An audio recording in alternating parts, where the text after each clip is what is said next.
Dear student, आज हम भ्रांतिमान अलंकार के बारे में बात करने जा रहे हैं। स्टूडेंट्स, जब हम भ्रमवश एक वस्तु को दूसरी वस्तु मान बैठते हैं, वहाँ भ्रांतिमान अलंकार होता है। जब समान दिखाई देने के कारण एक वस्तु को दूसरी मान बैठते हैं, वहाँ भ्रांतिमान अलंकार होता है। या उपमेय और उपमान में समानता होने के कारण भ्रम पैदा हो जाए, वहाँ भ्रांतिमान अलंकार होता है। जो हमारे सामने प्रस्तुत है, अर्थात कोई एक वस्तु जो हमारे सामने प्रस्तुत है,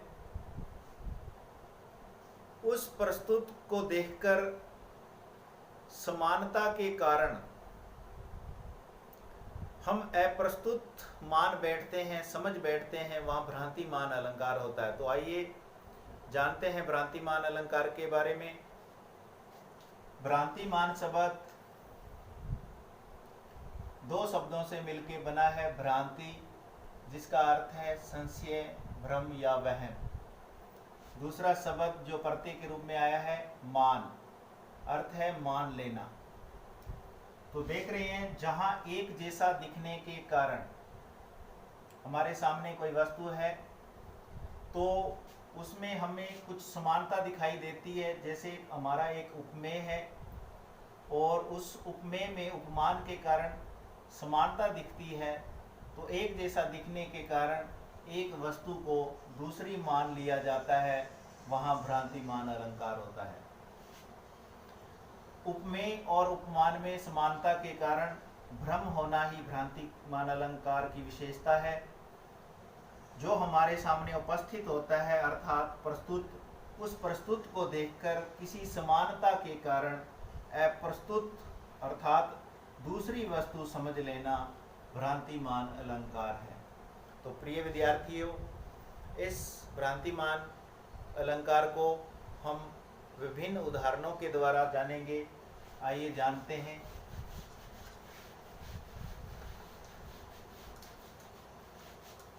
एक उदाहरण है, अधर का मोती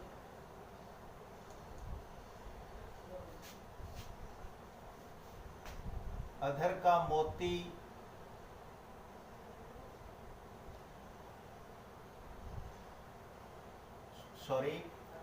नाक का मोती अधर की कांति से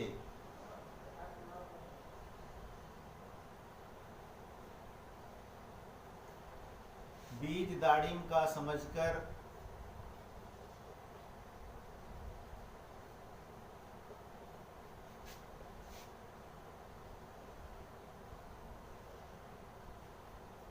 भ्रांति से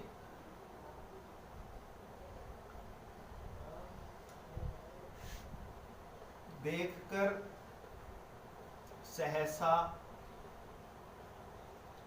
सुख मौन है,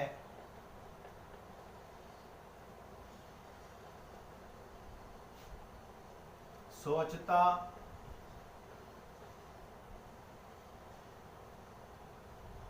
है, अन्य सुख यह कौन है।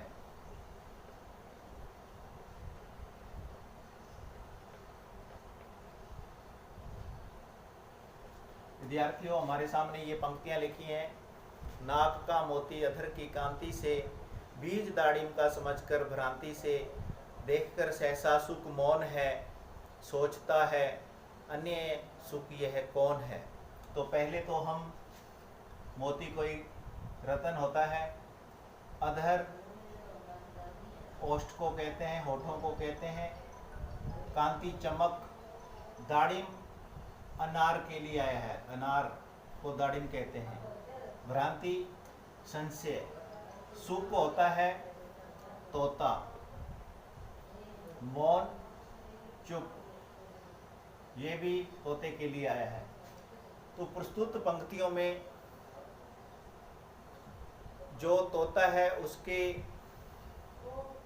चोंच गुलाबी रंग की होती है, गहरे गुलाबी रंग की, तो किसी स्त्री के अधरों की बात हो रही है, होठों की बात, उसमें सौंदर्य प्रसाधन लिपस्टिक लगे होने के कारण वो लाल चोंच की तरह प्रतीत होते हैं। और जो नाक का मोती है वो होठों के पास में ही होता है, तो कोई सुख तोता यह सोच बैठता है, उसे भ्रम हो जाता है नाक का जो मोती है और वो लाल होठों के पास होने के कारण तोता ये सोचता है कि यह दूसरा तोता कौन है जो दाड़िम अनार के बीजों को अपनी चोंच में दबाए हुए है। तो यहाँ एक भ्रम की बात की गई है, भ्रम मान लिया गया है, अर्थात यहाँ भ्रांतिमान अलंकार है।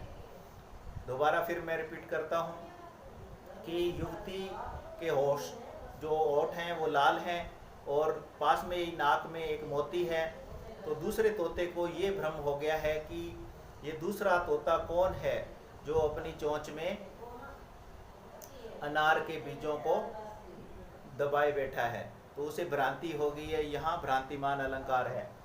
एक और उदाहरण है, काली बल खाती चोटी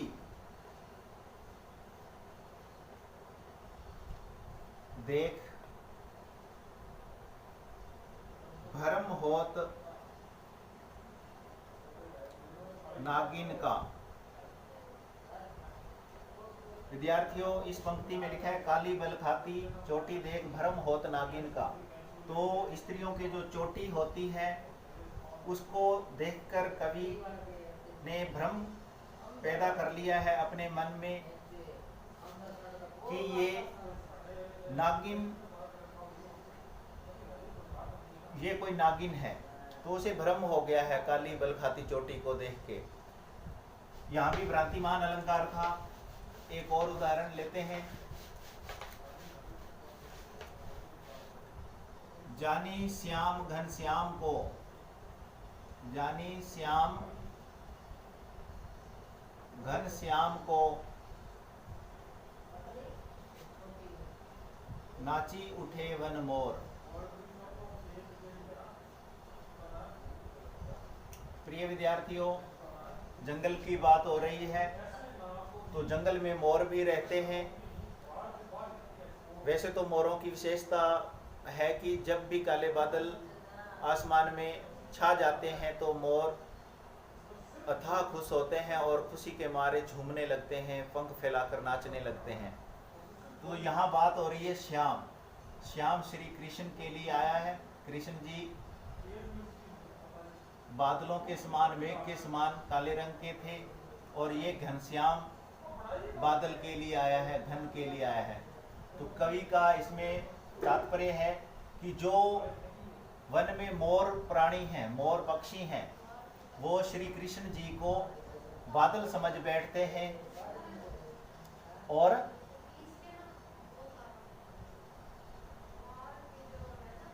नाचने लगते हैं। ऐसे भी कह सकते हैं इस पंक्ति को, या फिर अपने इसको उल्ट भी कह सकते हैं कि जब आसमान में बादल छा जाते हैं तो मोर उसमें श्याम श्री कृष्ण का भ्रम होने के कारण नाचने लग जाते हैं। तो यहाँ भी मोरों को श्री कृष्ण जी के काले रंग में घनश्याम बादलों का भ्रम हो गया है, या फिर बादलों को देखकर मोरों को श्री कृष्ण जी का भ्रम हो गया है। यहाँ भ्रांतिमान अलंकार है। एक और उदाहरण है, अरसे बाद देख रोटी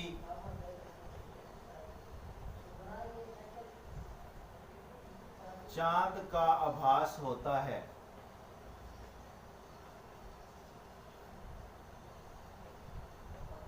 तो यहाँ पे प्रिय विद्यार्थियों, रोटी की बात की गई है। काफी समय के बाद रोटी को देखने पर उस रोटी में चांद का भ्रम होने लगा है, चांद मान लिया गया है। तो यहाँ भी भ्रांतिमान अलंकार है। तो प्रिय विद्यार्थियों, ये था भ्रांतिमान अलंकार। जब उपमेय और उपमान में समानता होने के कारण भ्रम पैदा हो जाता है। तो धन्यवाद।